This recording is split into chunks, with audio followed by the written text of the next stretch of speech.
I've been consumed with two passions in my life, cakes and cars. So I'm on a road trip, finding the most amazing treats that America has to offer.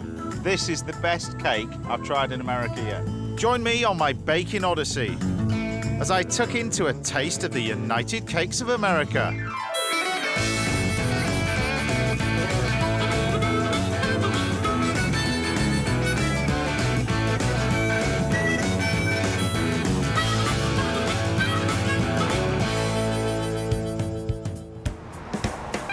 Today I'm taking a bite of the Big Apple. Well, it's world-famous cheesecake. And if you want to know where the best cheesecake in New York is, it's right here. And I tracked down America's first ever fine dining restaurant, which is also the spiritual home of the classic dessert, the Baked Alaska. I believe every president since Abraham Lincoln has been here at one point or another. And I'll be putting my own twist on these traditional US sweet treats so you can try them at home. Spiced ginger banoffee cheesecake, and baked Alaska with an ingenious banana ice cream. Now what's happening is as the bananas start to defrost, they actually freeze the buttermilk. And there we have it, the instant banana ice cream.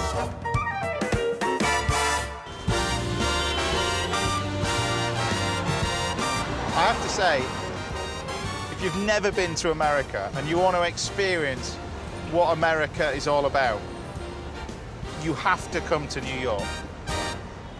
New York is the largest city in the United States. Look at this place. It's mad, but brilliant. This is Times Square. It's like Piccadilly Circus, but on steroids. Everything about this place is big, bold, and bursting at the seams. Even the food shows are over the top.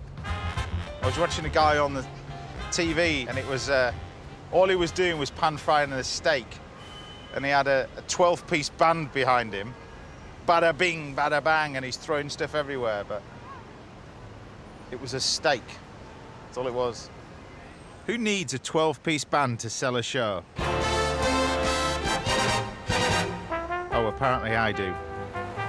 This is the most populated city in the US and a place that prides itself on its trend-setting culture and cuisine. There are over 25,000 restaurants on this 13-mile-long island. From fast food trucks to fine dining, this is a city obsessed with food. And you can't come to New York without trying, in my mind, the ultimate New York dish, the New York cheesecake. I'm about to meet Eileen, the cheesecake queen of this tiny island since 1975. And she's helped put this unknown corner of Manhattan on the culinary map. Welcome to my little corner of the world, Cleveland Place. So tell us about this place. Why did you pick this area anyway? Cheap rent. Cheap rent. When I arrived, yeah, this was like a ghost town. Now it's a very busy part of town, but believe it or not, Cleveland Place is still not on most maps. Yeah. It's just known as the corner for cheesecake. Eileen is a New York institution. Her baking skills are well known and loved in this area of downtown Manhattan. And her little store sits just around the corner from where the Twin Towers once stood. We had a little push cart that was at the World Trade Center between the towers, and we would sell these little mini cheesecakes. And when the Trade Center was demolished, of course, we lost our push cart. And we lost all of our business because the subways were not running. Yeah. It just crippled the city. But you all clubbed together, so... It was such a supportive time. Some food editors that knew about us approached us and said, there's so many rescue workers that are working down there. We think they would love to have some really nice desserts. And we supplied them with cheesecakes and cookies, and it kept us busy and it kept my workers employed during a very, very sad time in New York. Eileen is a great example of New York spirit. Her cheesecake gets rave reviews too. She sells over 38 flavors, one for every year she's been baking. It's the pure, unadulterated, 5-ingredient formula that creates New York cheesecake. What we're so proud of here is we have many people that never liked cheesecake before that are loving it now. Right, it looks like Eileen is ready to reveal the magic behind her mix. The ingredients are cream cheese, sour cream, eggs, vanilla, sugar, and a biscuit crust. That's it. And that's it? That's it. Go on then. So do you want me to get started? Or Sure. You want to put your cream cheese right in the bowl? in there, in this big one? Sure. Yeah. So I'm assuming this Bin New York is full-fat cream cheese then, yeah? I mean, we do make a low-fat and a sugar-free version. I call it no fun. Yeah, but- exactly, yeah. I can't wait to see how this is made. It really is incredibly simple. Okay, now we're going to do what I think is the most important part. We can put the yolk right in with our batter. I was always taught to throw the whole eggs in. It'll still taste delicious if you do that. But This is where it's quite heavy. Right. The whites still go in, but they're whisked separately, then folded in. This lightens it up. So that's what makes it so special. Now I've seen the right way, I won't go back. See, I never knew that about cheesecake. Whipping the egg whites makes sense. And to keep the texture moist and light, it's baked slowly on a low heat in a bain-marie. Even after all these years of baking them, these cakes are still as close to Eileen's heart as they always were.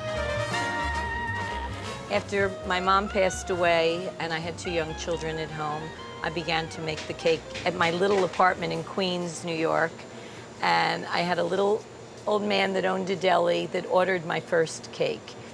And that very first time that I put the cake in a box, I said, well, every cake has to have a name. So I called it Eileen's. The special was for my mom, Cheesecake. And she's watching you now, because that's a picture of her now, so... It is.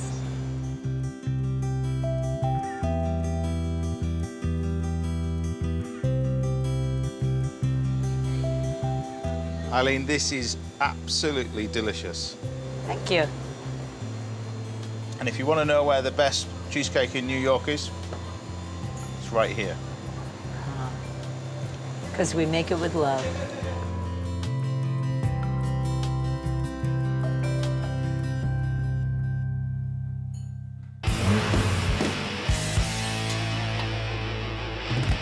There's 2 varieties of cheesecake. There's either the baked one or a set cheesecake. What I'm going to show you with this one, it's a set version, and it's a ginger and banoffee cheesecake. Now, the base, I think, is important as the filling on a cheesecake, particularly a set one.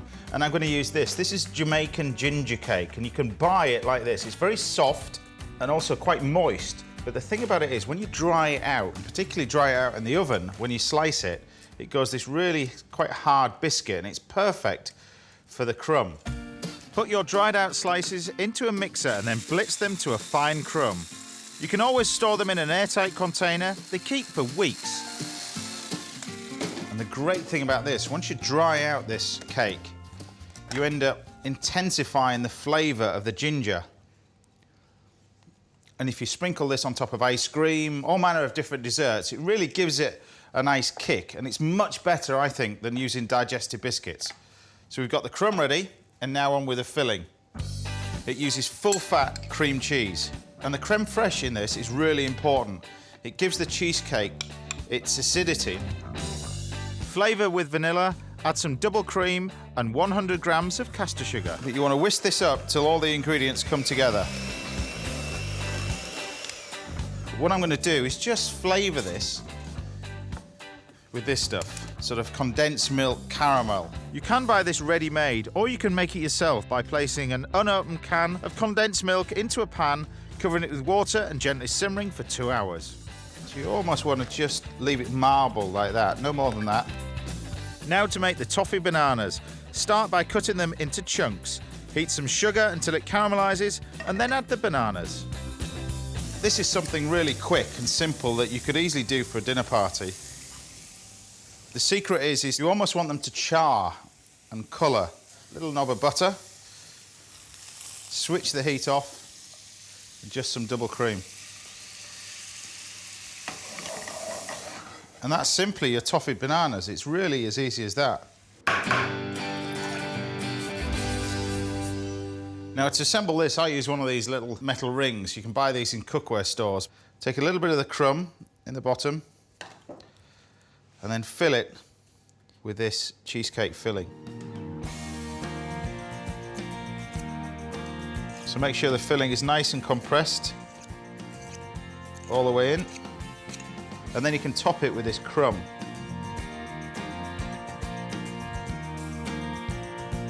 Now, you can use a hot cloth to get rid of the ring. I like to use a blowtorch. It's much cleaner, especially when you've already got it on the plate. So just heat up the metal ring. Then the mold should just lift off. Finally, you can take your bananas and just place these around. And there you have it, a banoffee cheesecake flavoured with ginger. Easy as that.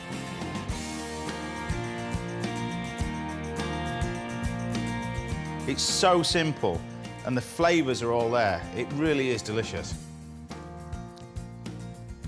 Almost as good as Eileen's.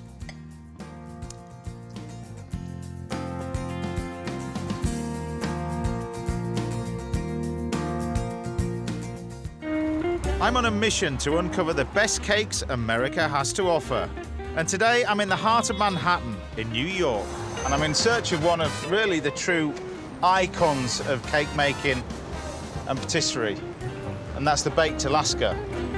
It might be a bit retro with an unfashionable reputation, but this clever combination of hot and cold in a single mouthful was invented in the early 1800s.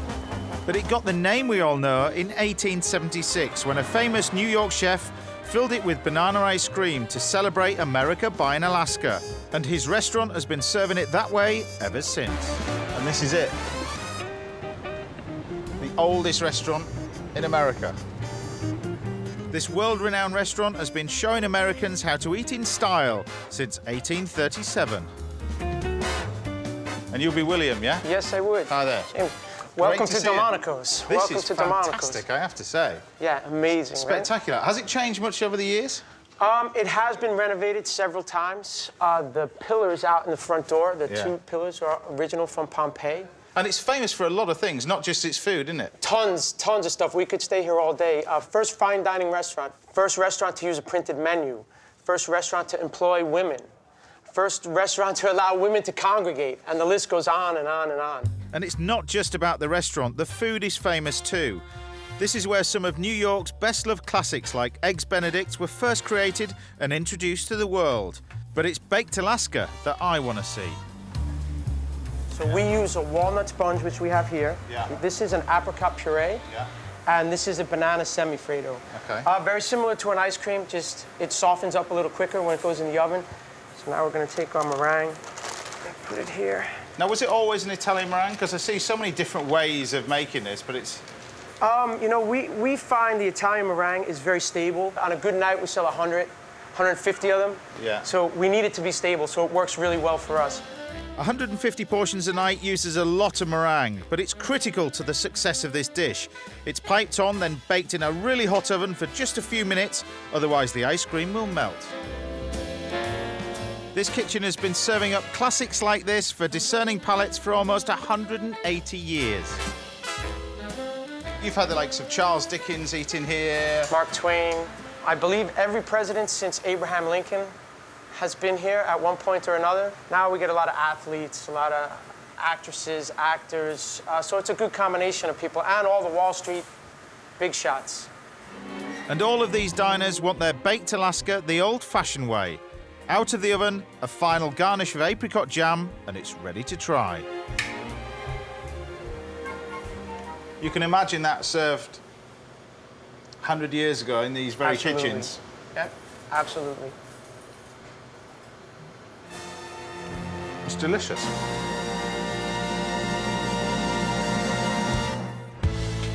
From the kitchen of America's oldest restaurant and its classic dessert, I'm heading over the East River to Brooklyn. I've heard there's a Michelin-starred restaurant that's brought the Baked Alaska into the 21st century. This is Saul's. Saul. Hey. Great to see you. Great to see you, too. Now, this isn't the Brooklyn that I was led to believe. Well, Brooklyn's come a long way. Yeah. When we came here 13 years ago, we were one of 2 restaurants that came on the street. Yeah.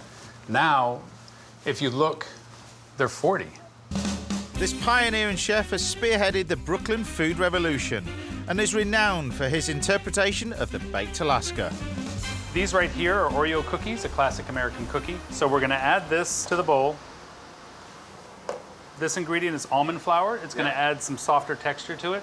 Add that. Very, very simple stuff here. Then we have egg yolks here, 8 egg yolks. This is to make like a cookie base then, Yep, it's almost like making a dough. Right. You could imagine like deconstructing the cookie, blending it up. As with any Michelin star chef, it's all about pushing boundaries, but despite that, he's using ready-made cookies. The cheek of it. The base is covered in cling film, rolled out and then baked. There are lots of different ways to make meringue for baked Alaska, but I class this as a Swiss meringue. All we're really looking to do here, in my mind, Yeah. is to melt the sugar, so it's not grainy. So you're not getting it too hot, that's the key. No, not at all. Yeah. So what we're doing now, mixing it over the ice until it's cool to the touch. We're very hands-on. This is what Michelin-starred precision is all about. A quick whisk to create an incredibly smooth and glossy meringue. Then it's time to put this reinvented classic together. And just like the base, the cold filling in the middle is nothing like the original banana version. On the bottom, we have a coffee parfait. What's a parfait? Ice cream where you're making a creme anglaise. Yeah. You make your creme anglaise, you have your flavoring, you cool it down, it sits overnight. Next morning, you spin it and freeze it. So you've got two different types there, yeah? Coffee and Tahitian vanilla. This is where traditional and cutting edge collide. There's no messing with the signature piping style. And there you have it, Seoul's baked meringue masterpiece. Brilliant. And the parfait, if it was just the coffee, it'd be too strong. The vanilla, you wouldn't get the same amount of flavour. Right. But the mixture of the two really works well together. Well, thank you very much. It's a reinvented American classic. It's delicious. Thank you.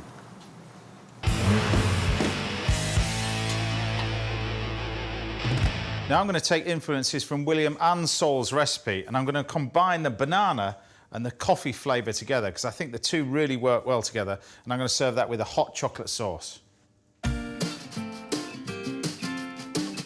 First thing, to incorporate the bananas into this recipe, and I'm going to serve the bananas in the ice cream part. So we need to peel about 4 bananas. Now you can do this with strawberries or bananas. It works the same. And cut into about inch-sized pieces. Place the bananas into a bag and freeze them. And then start your meringue topping. Heat some sugar and water into a pan to make a sugar syrup. So I'm going to make an Italian meringue, which is using boiled sugar. Separate your eggs into a mixing bowl. Now, whichever meringue recipe you choose to use, it's the quantity of sugar to egg whites that remains the same. It's adding to the egg whites that makes it different in terms of the texture. Now, while I'm waiting for the sugar to boil, we can simply make a chocolate sauce. Now, if you want a really shiny texture to a chocolate sauce, it's best to use just stock syrup, which is just the sugar and water in there, and I've got some really good quality dark chocolate. Once it's boiling, pour the syrup over the 70% dark chocolate. Now, just the heat from the stock syrup will create this lovely shiny chocolate sauce. And you can leave that to one side while I make meringue. When your first pan of sugar syrup has reached 120 degrees centigrade and your egg whites are fully whisked, you need to pour the mixture onto the whites carefully but quickly. This will cook them, which is perfect for baked Alaska. Add a little drop of coffee essence just before finishing the mixing. So the meringue's ready. It's nice and firm, you can see that. That's what you get by doing Italian meringue. It's very different to conventional meringue. You wouldn't really use this for pavlovas and things like that. And now I'm going to make the ice cream. We've got the frozen bananas here. Incorporate that with another thing the Americans love, as well as ice cream, buttermilk. Touch of vanilla, and blend this for about 20 seconds. Now what's happening is, as the bananas start to defrost, they actually freeze the buttermilk and make the ice cream. The downside of this, however, is that you can't refreeze this. Once you've made it, you've got to eat it. It goes quite grainy in texture. And there we have it, the instant banana ice cream. And now you need to work quickly. Spray a ring mold with some oil. Put a slice of sponge cake into the bottom. You can use ready-made sponge or bake your own. Place a scoop of instant ice cream on top, then cover it over with a cooked, cooled Italian meringue. You can also pipe some decoration around the bottom. And instead of putting it in the oven, we can do it with a blowtorch.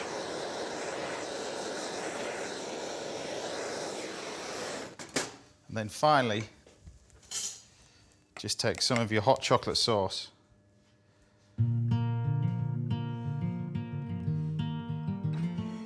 On the side. And there we have it, a quick version of a classic baked Alaska.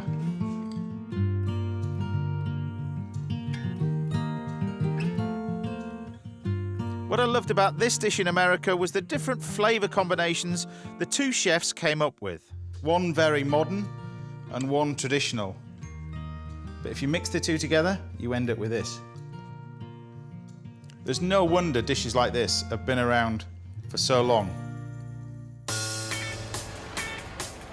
What's great about today, I've learned something new. I certainly didn't realise that traditional baked Alaska had apricot jam and bananas in it. Great dishes are great dishes for a reason, and they stand the test of time. And baked Alaska and cheesecake are two of America's staples. And it goes to show the Americans really know their stuff when it comes to classic cakes.